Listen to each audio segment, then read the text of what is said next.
పెళ్ళైన ఆడవాళ్ళందరికీ నాదో విన్నపం.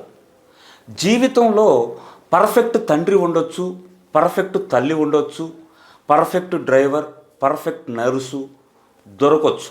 కానీ పర్ఫెక్ట్ హస్బెండ్ మాత్రం ఉండడు. అదంతా మీ భ్రమ. ఇక్కడ హస్బెండ్ని కస్టమైజ్ చేయలేం. అందుకే పెళ్ళైన ప్రతి ఆడది ఏదో ఒక టైంలో కన్నీరు పెడుతుంది. తప్పదు. జీవితంలో చాలామంది చాలాసార్లు మిమ్మల్ని ఏడిపిస్తారు. అలా ఎక్కువగా ఏడిపించే భాగ్యం మీ మొగుడికే దక్కుతుంది. ఎందుకంటే జీవితాంతం మీ పక్కనే ఉంటాడు కాబట్టి. పక్కనే ఉంటాడు, చెప్పి కొన్ని చేస్తాడు, సీక్రెట్గా కొన్ని చేస్తాడు, చెప్పకుండా మీ కొన్ని చేస్తాడు. అందుకే మీకు కాలుద్ది. తప్పు లేదు. ఇలాంటి తప్పులు మీ నాన్న కూడా చేసి ఉండొచ్చు. అప్పుడు ఎన్నిసార్లు మీ అమ్మ ఏడ్చిందో గుర్తు తెచ్చుకోండి. ఏం మీ నాన్నని మీరు క్షమించలేదా? వాళ్ళని క్షమించినట్టే మీ మొగుణ్ణి క్షమించి వదిలేయండి. మీ కంట్లో కన్నీరు చూడకపోతే పక్కింటి వదిన గారికి అస్సలు నచ్చదు.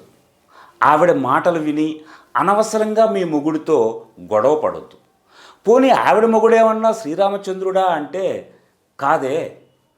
అందరి పెళ్ళాల కంటే ఎక్కువ ఏడ్చింది రాముడు పెళ్ళామే. మొగుడు ఎంత గొప్పోడైతే పెళ్ళానికి అన్ని కన్నీళ్ళు. ప్రతి దేవుడు వాళ్ళ భార్యల్ని ఏడిపించిన వాడే. పెళ్ళాల కంట కన్నీరు పెట్టించకుండా ఉన్న ఒక్క దేవుడి పేరు చెప్పండి నాకు. మొగుడి వల్ల కొంత ఏడుస్తారు, వేరొక స్త్రీ వల్ల ఇంకొంత ఏడుస్తారు. నా మొగుడికి ఇలాంటి క్వాలిటీస్ ఉండాలి, నా మొగుడికి ఇలాంటి క్యారెక్టర్ ఉండాలి, ఇలాంటి అని మీరు లిస్టు రాసుకుంటూ పోతే లిస్టు ఎంత పెద్దగా ఉంటే అన్ని ప్రాబ్లమ్స్లో పడతారు.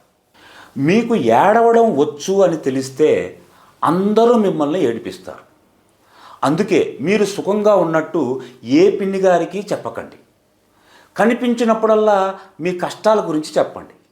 అమ్మయ్య, దీని జీవితం నాలాగే సంక నాకిపోయింది, ఇది చాలు దేవుడా నాకు అనుకుంటూ హ్యాపీగా వెళ్ళిపోద్ది.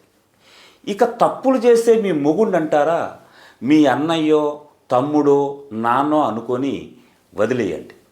ఆ మాత్రం ఏడుపులు మీకు మొగుడు లేకపోయినా ఉంటాయి. మమ్మల్ని కాదని మీరు సాక్షాత్తు ఆ దేవుణ్ణే గనక పెళ్లి చేసుకుందాం అనుకుంటే అవో పెద్ద బాధ. ఇంటి పొట్టునుండడు, ముల్లో కాలు తిరుగుతుంటాడు, ఎవడికి ఏ ప్రాబ్లం వచ్చినా పారిపోతుంటాడు. అప్పుడు మీకు బీపీ వస్తుంది. నాకెందుకురా ఈ కర్మ, మరి నన్నెందుకు పెళ్లి చేసుకున్నావు, ఇంటి పొట్టునుండవు, ఒక సుఖం లేదు పాడు లేదు, ఒక సినిమా లేదు, నా పెండాకూడు లేదు అని రోజు తల పట్టుకొని ఏడుస్తారు. అందుకే ఎంతో కొంతో మేమే బెటర్. అలా గుట్టుగా మాతోనే కాపురాలు కానిచ్చేయండి. ఏమండి, ఒక్క మాట చెప్పనా, మేం మగాళ్ళం. మా తల్లి అనుకునే అంత మంచోళ్ళమే కాదు, మా పెళ్ళాలనుకునేంత దుర్మార్గులం కాదు. ఏదో మధ్యలో అలా బతికేస్తూ ఉంటాం. అర్థం చేసుకోండి. అసలు పెళ్ళంటేనే అడ్జస్ట్మెంట్ ఆఫ్ ఇండియా. అలా రాజీ పడుతూ బతికేద్దాం. ఏమంటారు?